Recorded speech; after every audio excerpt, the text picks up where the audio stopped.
प्रिय विद्यार्थियों, आज वैदिक न्यूमरोलॉजी यानी अंक विद्या की इस 8वीं एवं अंतिम कक्षा में मैं कुछ विशेष बातें आपको वैदिक न्यूमरोलॉजी के संबंध में बताने जा रहा हूं। ध्यान से सुने।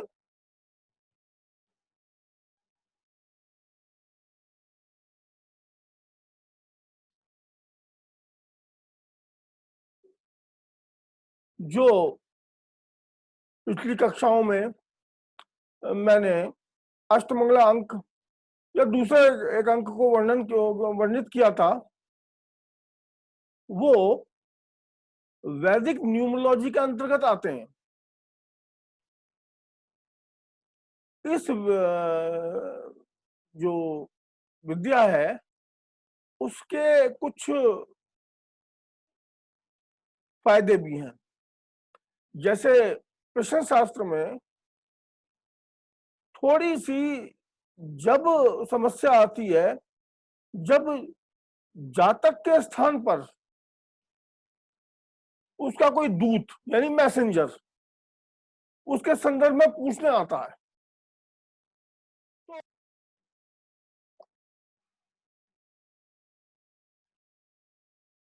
या कोई रिश्तेदार अपने किसी अन्य रिश्तेदार के बारे में पूछता है, तो ऐसी स्थिति में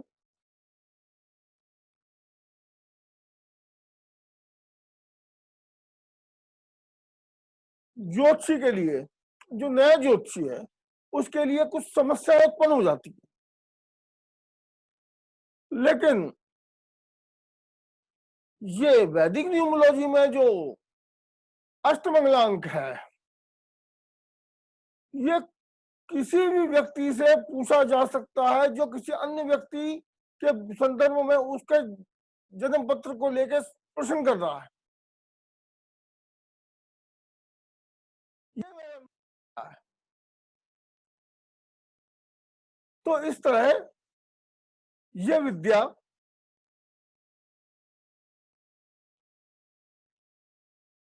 बहुत ही प्रामाणिक हो जाती है।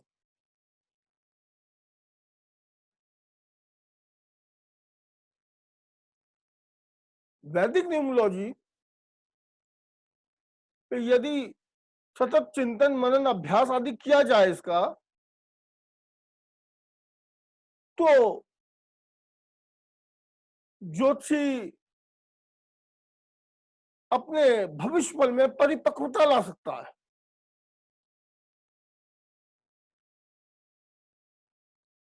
लेकिन सतत अभ्यास की जरूरत है।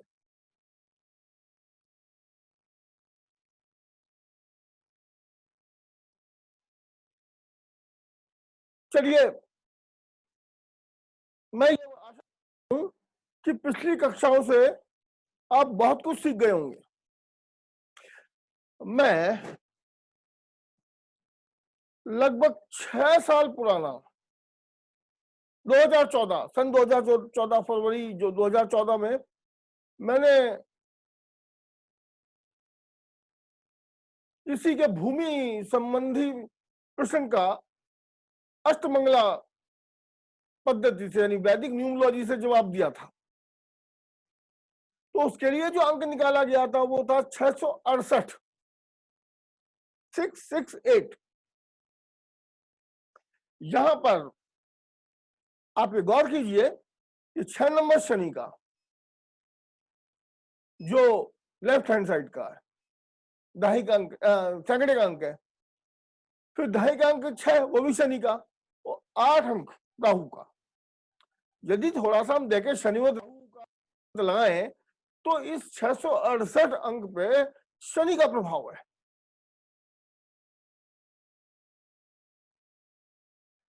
तो ये जब मैंने अंक निकाला था वो 3 फरवरी 2014 का दिन था, सोमवार का दिन था।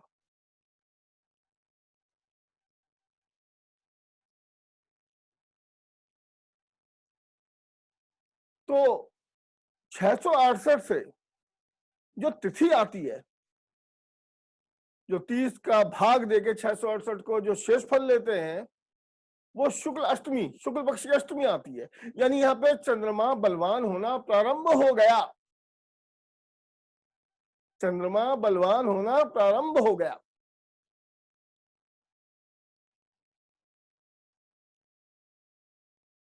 तो ये इस बात को दर्शाता है कि जिस व्यक्ति ने प्रश्न किया है उसके उस प्रश्न के संदर्भ में कुछ सकारात्मकता है, क्योंकि चंद्रमा बलवान हो रहा है। कृष्ण पक्ष की, शुक्ल पक्ष की, माफ कीजिए, शुक्ल पक्ष की अष्टमी से बलवान होना चंद्रमा प्रारंभ हो जाता है और कृष्ण पक्ष की अष्टमी पर्यंत बलवान रहता है, फिर वो भी क्षीण होना शुरू हो जाता है। यह चंद्रमा के बारे में विचित्र बात है।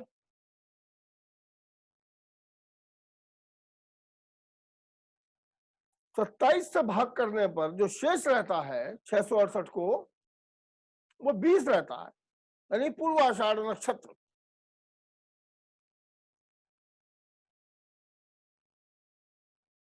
क्योंकि उस व्यक्ति का जिसके संदर्भ में मैंने ये थे ये अष्टमंगलांक निकाला था, उसको अपने जन्म पत्री पे ही वो नहीं था, उसको वो डाउट था कि वो ठीक भी है कि नहीं है। उसने मेरे से मोबाइल पे बात की थी।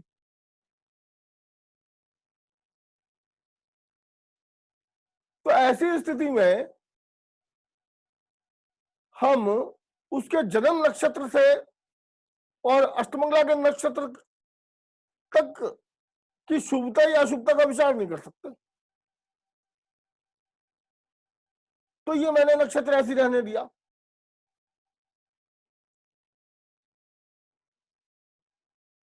जब 9 से भाग करके 668 को शेष लिया गया तो 2 आया। आप वैसे भी जोड़ दीजिए, 612 8 20 2 जमा 0 2, ये मंगल का अंक था।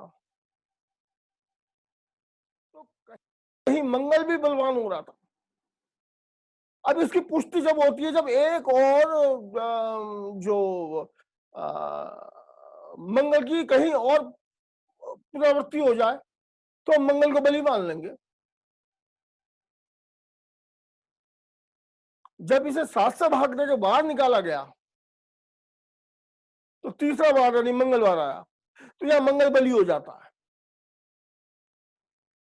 प्रिय विद्यार्थियों, जब राशि की गणना करी गई,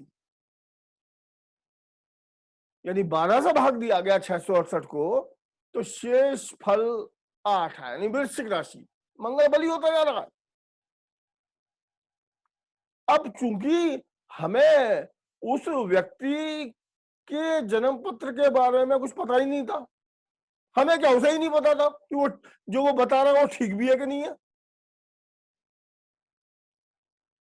तो वृश्चिक लग्न को उत्कीर्ण करने की आवश्यकता पड़ गई। लेकिन उससे पहले देख लें कि सामान्य दृष्टि से भी काम चल सकता है या विशेष हमें उपक्रम करना पड़ेगा। अब वृश्चिक राशि से शनि चौथे घर का स्वामी बैठता और उस अष्टमंगलांक पर शनि का पूर्ण प्रभाव है और मंगल का भी आ जाता, अभी हमने सिद्ध किया था थोड़ी देर पहले। तो यहां पर जो लग्नेश और चतुर्थेश, यानी लग्नेश तो मंगल है और चतुर्थेश शनि है, इसका जो है सम्मिलित प्रभाव आ जाता है। तो इससे एक जो धारणा बनती हुई कि उस जातक को अब उसकी जो संपत्ति है, जो भूमि संपत्ति है, भू संपत्ति है, उसको बेचने में कोई समस्या नहीं आएगी एवं नई भी खरीदेगा।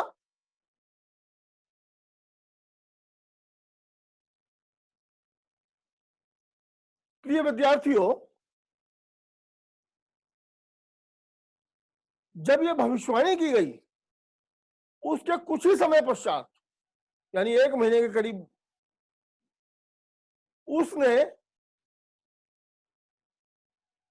अपनी संपत्ति को, जिसे वो बेचना चाह रहा था, उचित मूल्यों पे, काफी अच्छे मूल्यों पे बेची। फिर उसने नई भी खरीद ली जैसे भविष्यवाणी की गई थी। प्रिय विद्यार्थियों, यहां मैं ये बतला दूं, ये आसान तरीका मैंने आपको बतला दिया। वस्तुतः जिस व्यक्ति की मैं बात कर रहा हूं, जिसने मुझसे प्रश्न किया था, वो एक महिला थी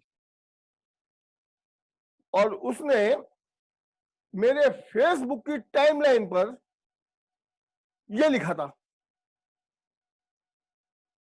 जमीन संबंधी कब उसका जो उचित मूल्य मिलेगा, कब बेच सकती है, ये सब लिखा था। और मैंने इसी अष्टमंगला पद्धति के उन्नत रूप, जिसको मैंने ही डेवलप किया है, इक्विवेलेंट होरोस्कोप से उसका जवाब दिया था, ताकि मैं अन्य भी प्रश्न ले सकूं।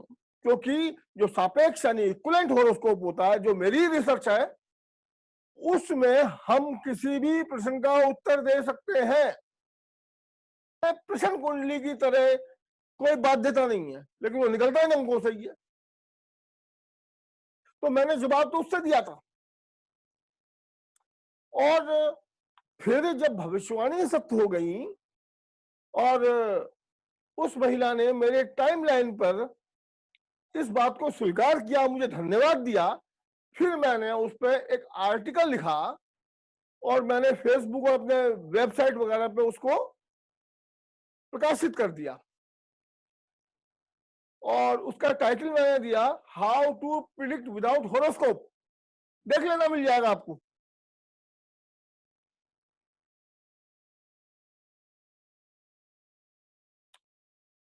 आज इस कक्षा में मैं आपको जो बतला रहा हूं, वो वैदिक न्यूमरोलॉजी संबंधी विशेष बातें।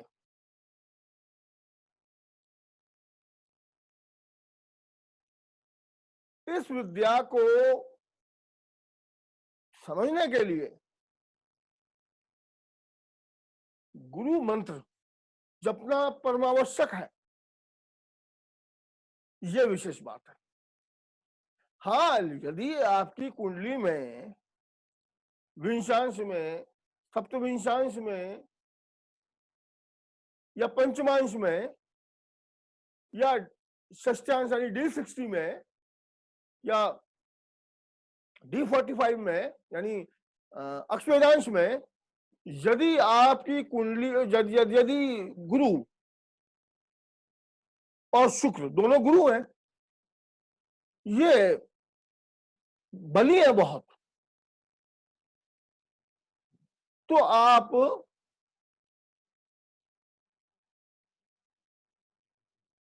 अपनी बुद्धि से ये निर्णय करके कि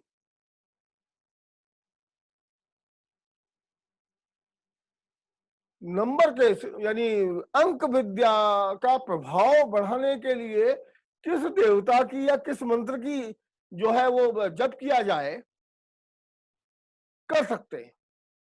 अन्यथा आपको गुरु की आवश्यकता पड़ेगी। अब बली होने का लक्षण बता देता हूं। जैसे सामान्य नियम है, कुंडली में आपके गुरु योग हो, मतलब ये जो मैंने अभी जो मैंने डिविजनल चार्ट गिनाए हैं, इनमें किसी चार्ट में, इसमें दशमांश भी काउंट कर सकते हैं आप, गुरु योग पड़ा है, यानी 5वें भाव का स्वामी 4थे भाव में गुरु योग बना देता है। और वहां यदि वो गुरु या शुक्र या जमघंटक ऐसे शुभ प्रभाव आ रहा है तो जाता है। एक बात। दूसरी बात, यदि पंचमांश में या विंशांश में गुरु या शुक्र, उनके अष्टक वर्गों में, या ध्यान रखिए राशि का अष्टक वर्ग नहीं है, विंशांश और पंचमांश के अष्टक वर्ग की बात कर रहा हूं। इसमें गुरु या शुक्र लग्न को प्रभावित करते हुए 8 रेखाओं से युक्त, तब भी आप ऐच्छित मंत्र जप इस संदर्भ में कर सकते हैं। या अन्य स्थिति में, एक और अन्य स्थिति से गुरु योग बन जाता है, यदि आपकी कुंडली में D27 चार्ट में, D60 चार्ट में, D45 चार्ट में, D9 चार्ट में चार्ट होते हैं, इसमें जो गुरु है वो लग्न में हो, द्वितीय में हो, फिर अष्टम में हो, दशम में हो, तो ये गुरु योग को बलवान कर देता है। ऐसी स्थिति में भी इच्छित मंत्र जप किए जा सकते हैं इस संदर्भ में, जो आपको समझ में आता है, या जो आपको प्रेरणा आती है कि अंकों को बढ़ाने के लिए किसका मंत्र किया जाए, जो भी आती है आपके, वो यथार्थ हो जाएगा। अगर ऐसी स्थिति नहीं है तो फिर आपको गुरु की जरूरत पड़ेगी। और यहां मैं एक बात स्पष्ट कर देता हूं, गुरु से मंत्र लेके यदि दक्षिणा गुरु नहीं लेता हो, तुम देते भी नहीं हो, तो जिस दिन गुरु का अपमान तुमने कर दिया वो विद्या निष्फल हो जाएगी, क्योंकि अपमान वही करता है जो दक्षिणा नहीं देता है। यह बात मैं आपको बता देता हूं, वही अपमान करता है, वो गुरु का विरोधी होता है। ये विद्यार्थियों, आप भी गुरु हो सकते हैं, आपके भी शिष्य होंगे, मेरी इस बात को मनन करना। गुरु का वही अपमान करता जो उससे झूठ बोल के या मुफ्त में विद्या प्राप्त करता है। मैं शिक्षक की बात नहीं कर रहा हूं, मैं गुरु की बात कर रहा हूं। वही अपमान करता किसी न किसी कोने में जाकर।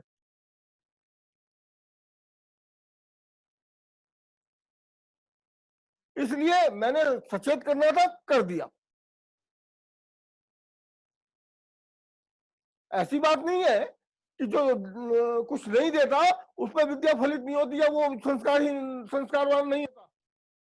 लेकिन अधिकांश मैंने बतलाया, देखा है कि जो विनम्र बन के आता है, मंत्र लेता है, विद्या सीखता है, और उसके बाद वो गुरु का विरोधी हो जाता है।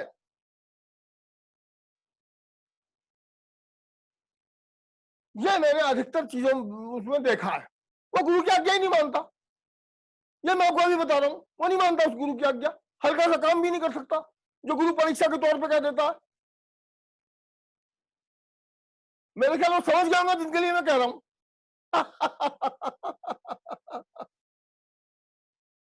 उनकी उम्र भी उतनी नहीं है जितना मेरा तजुर्बा है। भाई सीख देना हमारा काम है, मानना उनका काम है। देखो कब तक गुरु के दरवाजे खुले रहते हैं। तो ये मैंने अंक विद्या की बात बताई है, ये तो वैसे विद्याओं पे लागू होती है, सारी विद्याओं पे लागू होती है बात, चाहे ज्योतिष हो, षोडश वर्ग हो, कोई भी विद्या हो। और मैं ये बता दूं विद्यार्थियों, यदि आप स्कूल में भी पढ़ रहे हैं, कॉलेज में भी पढ़ रहे हैं, जब भी ये बात लागू होती है, इसलिए मैंने पहले कहा था शिक्षक में भी गुरु को देखना चाहिए। लेकिन हाँ, क्योंकि शिक्षा का उसे वेतन मिलता है और आपको जो पढ़ाया जा रहा है वो पूर्व नियोजित कार्यक्रम है जिसके तहत पढ़ाया जा रहा है, तो वहां उससे आप सवाल जवाब कर सकते हैं, बार बार कर सकते हैं। लेकिन गुरु तो कुछ लेता ही नहीं आपसे। आप दो, हो सकता है स्वीकार कर दे, हो सकता है ले ले।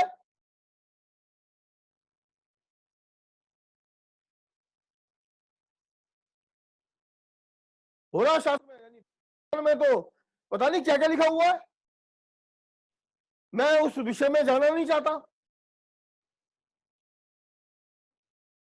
चोरी से एकलव्य ने शिक्षा प्राप्त की थी तो उसे अंगूठा देना पड़ गया।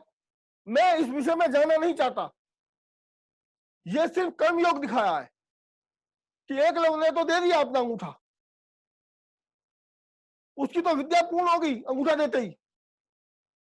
लेकिन गुरु द्रोण को क्रमहीनता हो गई। महाभारत में क्या हुआ उनका मुझे कुछ कहने की जरूरत नहीं है, लेकिन आज भी जब गुरु शिष्य के शाश्वत चरित्र का वर्णन किया जाता तो गुरु द्रोण और एकलव्य आते हैं। कई मंदिरों में चित्र बने होते हैं।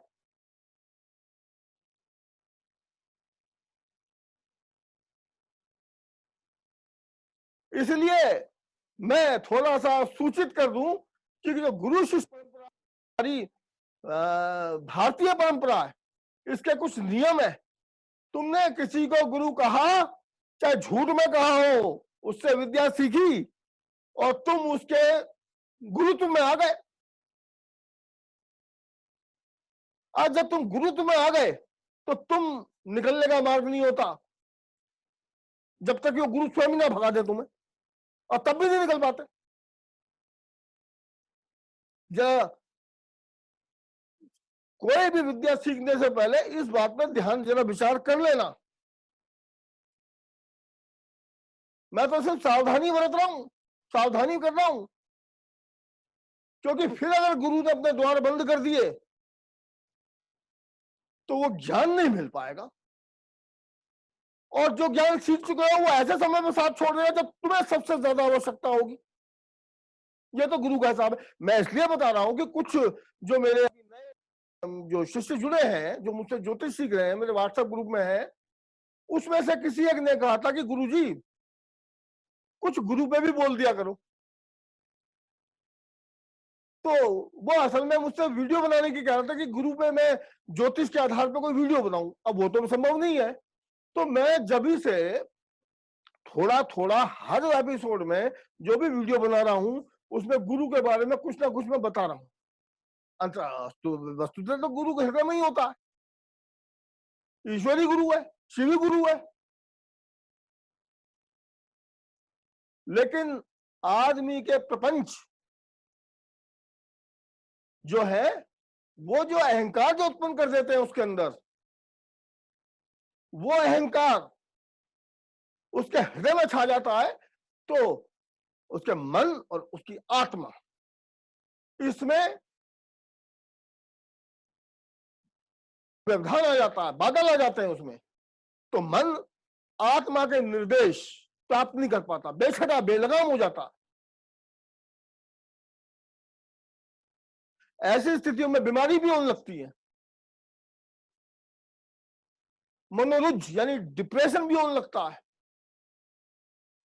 तो मैं ये नहीं कहता सभी केस में डिप्रेशन के या मनोरुझ के अन्य अन्य भी कारण हो सकते हैं, लेकिन इस कारण से भी इनकार नहीं किया जा सकता।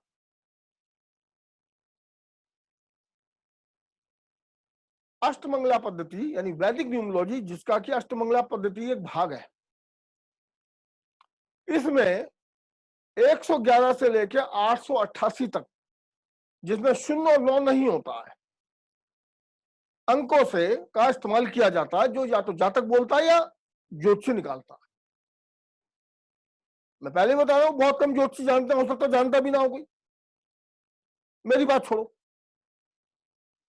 तो 111 से लेकर 888 तक 512 अंक होते हैं, क्योंकि 0 9 को हटा देते हैं। तो जब 0 9 को हटा दिया तो एक उसमें 64 आ जाते हैं। 1 से लेके और 100 तक की गिनती के बीच में जो है 64 अंक आ जाते हैं, क्योंकि 0 9 हटा के। तो 64 के 8 और जो कर दो, क्योंकि एक के फिर 2 की 3 की सबकी बनेगी, तो वो 8 और कर दो तो 64 गुणा 8 ये बराबर 512 बैठते हैं। तो इन 512 अंकों से अब इसमें देखो, इसमें 9 से भाग करोगे जब भी 8 शेष बचेगा, और 8 से देखोगे जब भी 0 यानी वो 8 ही रहेगा। 512 जो अंक जो बचते हैं, 512 अंक बचते नहीं, 512 अंक ही होते हैं ये 111 से लेकर 888 के बीच में।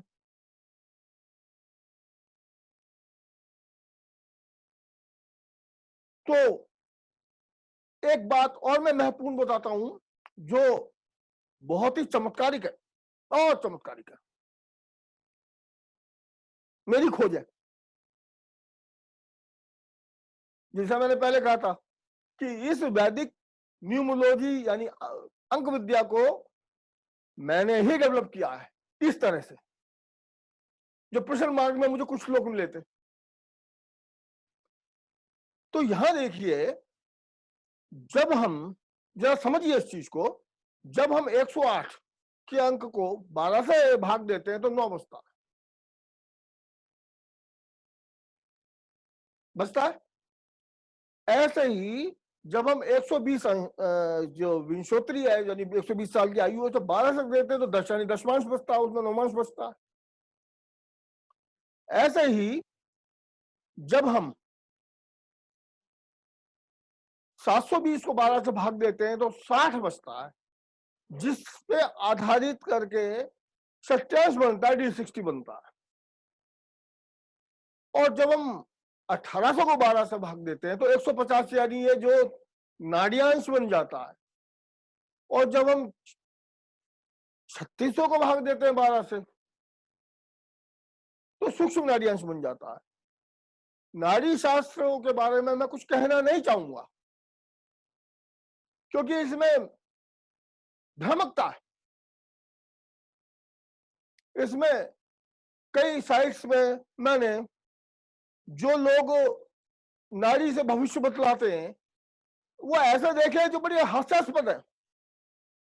एक नाड़ी रीडर जिसका कि मैंने वीडियो देखा था, वो 8 के महीने को जो अष्टम महीना आया था नाड़ी ग्रंथों में, उसका जो इंटरप्रिटेशन है वो अगस्त से कर रहा था। अब 8वां महीना अगस्त कैसे हो गया मेरी समझ में नहीं आता, क्योंकि महीने तो हमारे हिंदुस्तान में चैत से शुरू होते हैं। तो वो 8वां महीना अगस्त का, और उसने भी हाँ मिला दी। तो ऐसे अशुद्धियां मैंने बहुत देखी है नाड़ी ग्रंथों में। घटनाएं सत्य होती हैं जो पिछली लिखी हुई हैं, जो उस पर भविष्यवाणी करता है वो पटाख से गलत होता है। झूठ बोलते हैं, धोखा देते हैं। हाँ, नाड़ी अंशों में मैं आपको बता दूं, जो मैंने 150 जो नाड़ियांश देखा है उसकी मैं देवियों के बारे में मैं नहीं करूंगा, वो हो सकता कहीं लिखी हो कैसी हो, लेकिन जब 30 डिग्री को 150वां भाग लिया गया तो मेरे जो रिसर्च में वो एक्यूरेट आया, उसके जो परिणाम भी जिक्र करूंगा। ऐसे ही जो 300 सूक्ष्म नाड़ियांश भी सही आया। तो जो कहीं से सही बात मिलती है, क्योंकि पराशर ने तो अब 60 को क्यों किया वो भी मैं बताऊंगा। तो नाड़ियांश तो मेरे हिसाब से दोनों सही आए। मैंने कई उस पर प्रिडिक्शन भी किए उन पे बेस करते हुए, तो वो सही निकली है। तो यहाँ पे हमें उपयोगिता का भी ध्यान देना पड़ेगा। भगवान पराशर ने 60 का, अब देखो यदि जो हृदय है, योग शास्त्र या सूर्योदय शास्त्र वगैरह कहते हैं 72 बार हृदय धड़कता है। नाड़ी की जो गति है 72 बार होती है, 72 बार होती है नाड़ी की गति। तो 60 जो है, 150 तो नाड़ी से बहुत दूर का अंश है, और 300 की तो कोई मत, जो 60 है ये करीब है इसके 72 के। तो मेरे हिसाब से तो नाड़ी जो अंश जो 72 का होना चाहिए। प्रिय विद्यार्थियों, जैसा मैंने आपको पूर्व कक्षाओं में बताया था कि अष्टमंगलांक है वो 888 अधिकतम हो सकता है, और जब तुम इसे 12 से भाग दोगे तो 74 आ जाएगा। जो लब्धि यानी भागफल है वो 74 आ जाएगा, और 72 का 74 बहुत निकट है। तो जो 74 बनता है, जो मैंने बहुत परीक्षित 74 में किए हैं, ये मेरी खोज है, कहीं नहीं मिलेगा 74।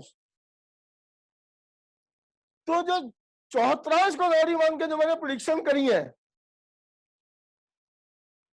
बहुत सत्य हुई है। मैं वर्णन नहीं करता, जब ऑनलाइन करता हूं क्योंकि पता ही नहीं है तो वर्णन करना उससे पहले आर्टिकल लिखे जाएंगे।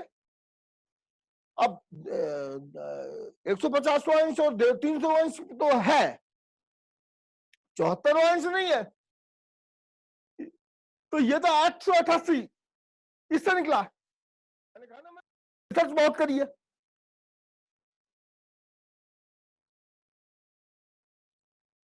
प्रिय विद्यार्थियों, आज की कक्षा का मैं यही समापन करता हूं।